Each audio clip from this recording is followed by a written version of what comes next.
Nous ne sommes jamais que les marionnettes des dieux.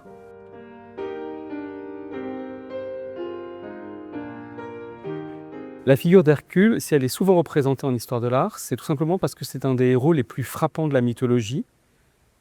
Pour les Grecs pendant l'Antiquité, donc déjà, les vases grecs sont envahis de figures d'Hercule, la sculpture grecque aussi.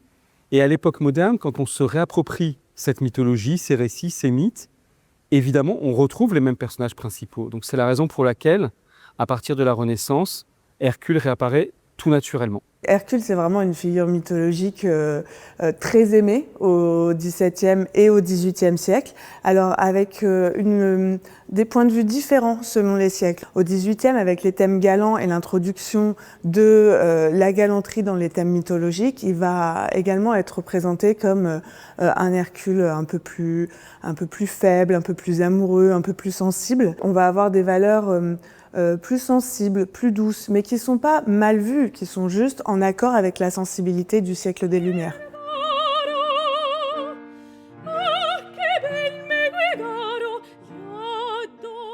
Hercule, dans la mythologie grecque, ce sont quelques codes. C'est un héros, donc il est athlétique, c'est le b.a.-ba, mais on le reconnaît encore plus facilement à quelques attributs qui sont sa massue, et puis une peau de lion qu'on appelle la léontée. Cette peau de lion, en fait, est associée à son premier exploit.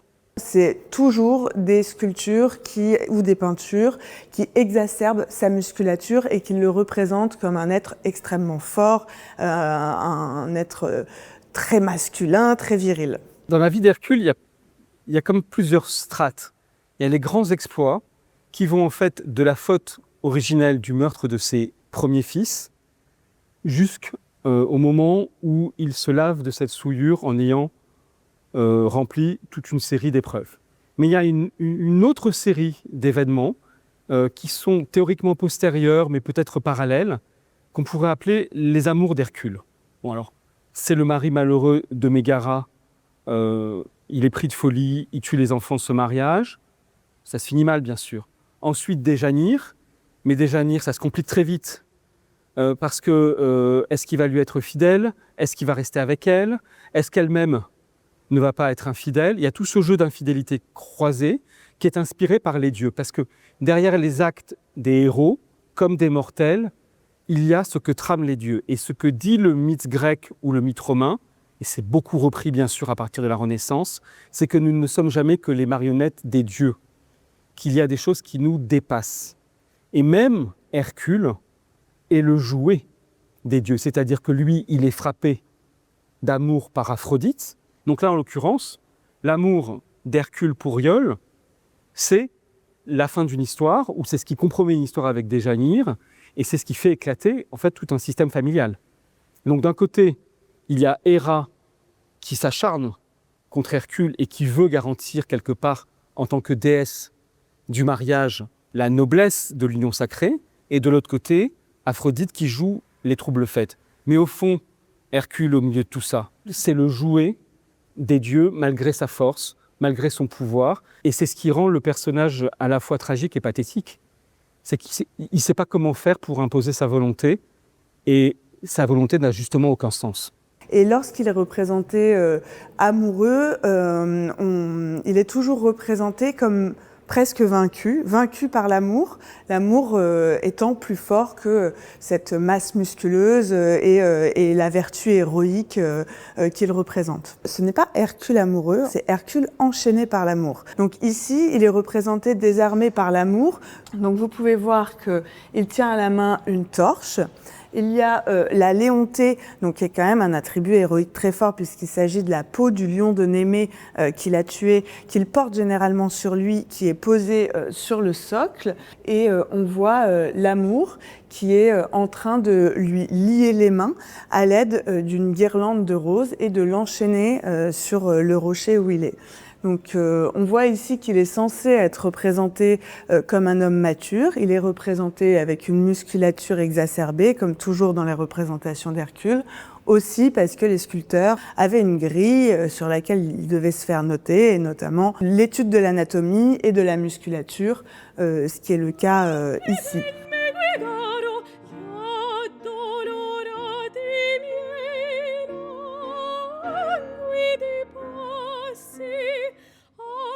La statue qui est derrière moi appartient à un type antique statuaire très célèbre qu'on appelle le type de l'Héraclès Farnèse. C'est un type qui existe en plusieurs exemplaires. Ce sont en fait des copies romaines faites en série, d'après un original grec de Lysippe qui lui a disparu. Ce qui est important, c'est qu'on voit là le héros massivement appuyé sur sa massue, elle-même recouverte par sa léontée, donc on le reconnaît tout de suite, mais il est comme fatigué.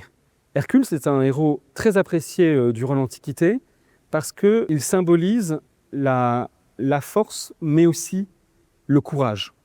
Et je dirais même la fortitude, c'est-à-dire la résilience d'un exploit à l'autre, d'un travail à l'autre, toujours recommencer. On parle d'une apothéose d'Hercule sur l'Olympe et il devient Dieu. Ça n'est pas le cas de tous les héros.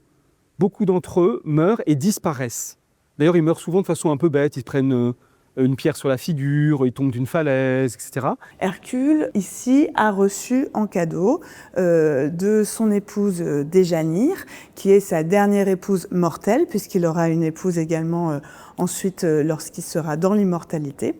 Donc Déjanire lui offre une tunique qui a été empoisonnée par un ennemi d'Hercule qui est le centaure Nessus. Hercule revêt la tunique et évidemment la tunique lui colle à la peau, le brûle atrocement.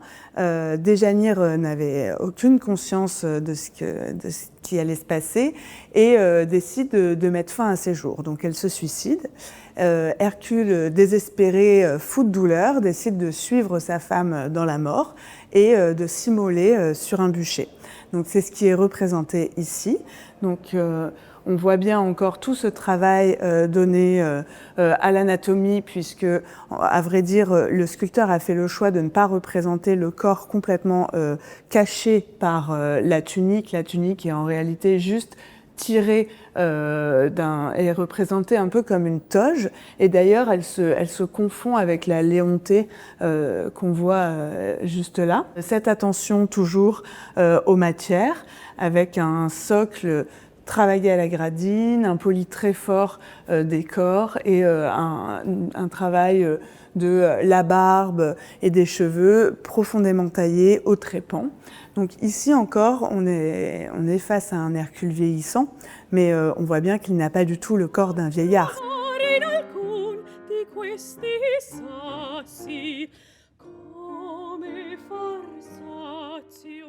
C'est compliqué Héraclès aujourd'hui parce que c'est le courage, c'est la force, c'est la ténacité, mais c'est aussi un peu la force brutale. C'est très viril tout ça. Hercule, c'est le héros viriliste par excellence. Alors, c'est un héros qui fonctionne beaucoup mieux dans l'univers culturel de la Renaissance ou du Grand Siècle, ou encore du XVIIIe siècle. Au XIXe siècle, c'est déjà plus tangent.